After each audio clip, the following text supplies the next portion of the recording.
Once upon a time there was a dear little girl who was loved by everyone who looked at her, but most of all by her grandmother, and there was nothing that she would not have given to the child. Once she gave her a little cap of red velvet, which suited her so well that she would never wear anything else, so she was always called Little Red Cap. One day her mother said to her, "Come, Little Red Cap, here's a piece of cake and a bottle of wine. Take them to your grandmother. She is ill and weak, and they will do her good. Set out before it gets hot, and where you are going walk nicely and quietly, and do not run off the path, or you may fall and break the bottle, and then your grandmother will get nothing. And when you go into her room, don't forget to say 'Good morning,' and don't peep into every corner before you do it." "I will take great care," said Little Red Cap to her mother, and gave her hand on it. The grandmother lived out in the wood, half a league from the village, and just as Little Red Cap entered the wood, a wolf met her. Red Cap did not know what a wicked creature he was, and was not at all afraid of him. "Good day, Little Red Cap," said he. "Thank you kindly, Wolf." "Whither away so early, Little Red Cap?" "To my grandmother's." "What have you got in your apron?"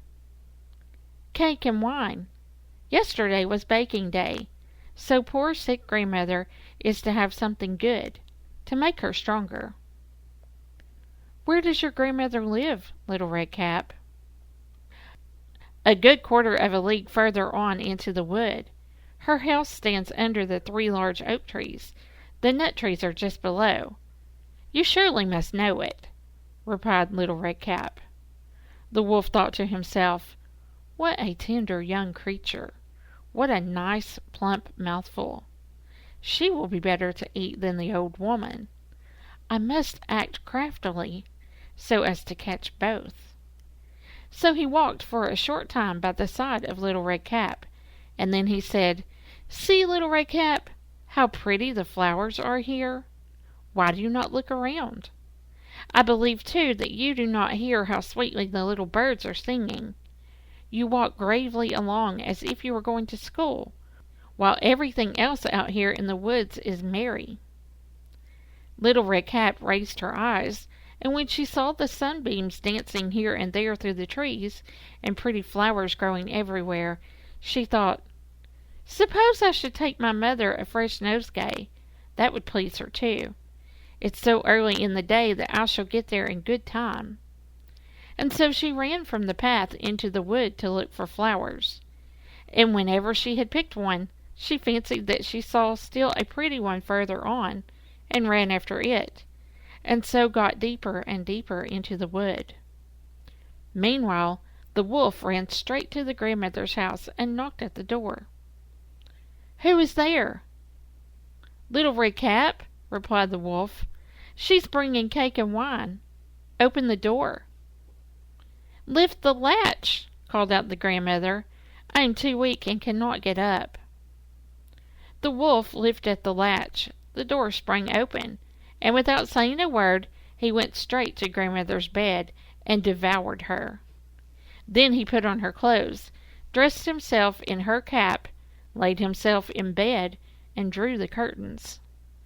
Little Red Cap, however, had been running about picking flowers, and when she had gathered so many that she could carry no more, she remembered her grandmother, and set out on her way.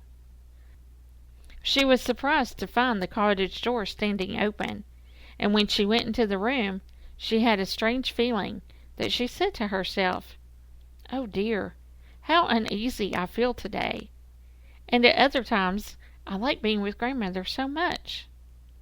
She called out, "Good morning," but she received no answer, so she went to the bed and drew back the curtains.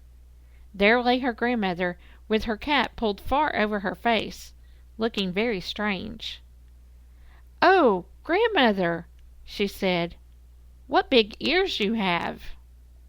"The better to hear you with, my child," was the reply. "But, grandmother, what big eyes you have!" she said. "The better to see you with, my dear." "But, grandmother, what large hands you have! The better to hug you with." "Oh, but, grandmother, what a terrible big mouth you have! The better to eat you with." And scarcely had the wolf said this, than with one bound he was out of the bed and swallowed up Redcap. When the wolf had appeased his appetite, he lay down again in the bed, fell asleep, and began to snore very loud. The huntsman was just passing the house, and thought to himself, "How the old woman is snoring! I must just see if she wants anything." So he went into the room, and when he came to the bed, he saw that the wolf was lying in it. "Do I find you here, you old sinner?" he said. "I have long sought you." Then, just as he was going to fire at him, it occurred to him that the wolf might have devoured the grandmother, and that she might be saved. So he did not fire, but he took a pair of scissors and began to cut open the stomach of the sleeping wolf. When he had made 2 snips, he saw the little red cap shining. And then he made 2 more snips, and the little girl sprang out, "Oh, how frightened I have been! How dark it is inside the wolf!" And after that, the aged grandmother came out alive also, but scarcely able to breathe. Redcap, however, quickly fetched great stones, with which they filled the wolf's belly, and when he woke, he wanted to run away, but the stones were so heavy that he collapsed at once, and fell dead. Then all 3 were delighted. The huntsman drew off the wolf's skin, and went home with it. And the grandmother ate the cake and drank the wine which Redcap had brought, and revived. But Redcap thought to herself, "As long as I live, I will never by myself leave the path to run into the wood, when my mother has forbidden me to do so."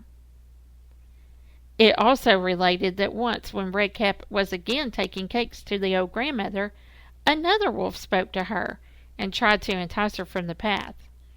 Redcap, however, was on her guard, and went straight forward on to her way, and told her grandmother that she had met the wolf, and that he had said good morning to her, but with such a wicked look in his eyes that if they had not been on the public road, she was certain he would have eaten her up. "Well," said the grandmother, "we will shut the door that he may not come in." Soon afterwards the wolf knocked and cried, "Open the door, grandmother! I am little Redcap, and I'm bringing you some cakes." But they did not speak or open the door. So the greybeard stole twice or thrice around the house, and at last jumped on the roof, intending to wait until Redcap went home in the evening, and then to steal after her and devour her in the darkness. But the grandmother saw what was in his thoughts. In front of the house was a great stone trough, so she said to the child, "Take the pail, Redcap. I've made some sausages yesterday, so carry the water in which I boiled them to the trough." Redcap carried until the great trough was quite full. Then the smell of the sausages reached the wolf, and he sniffed and peeped down, and at last stretched out his neck so far that he could no longer keep his footing, and began to slip, and he slipped down from the roof straight into the great trough, and was drowned. But Redcap went joyously home, and no one ever did harm to her ever again.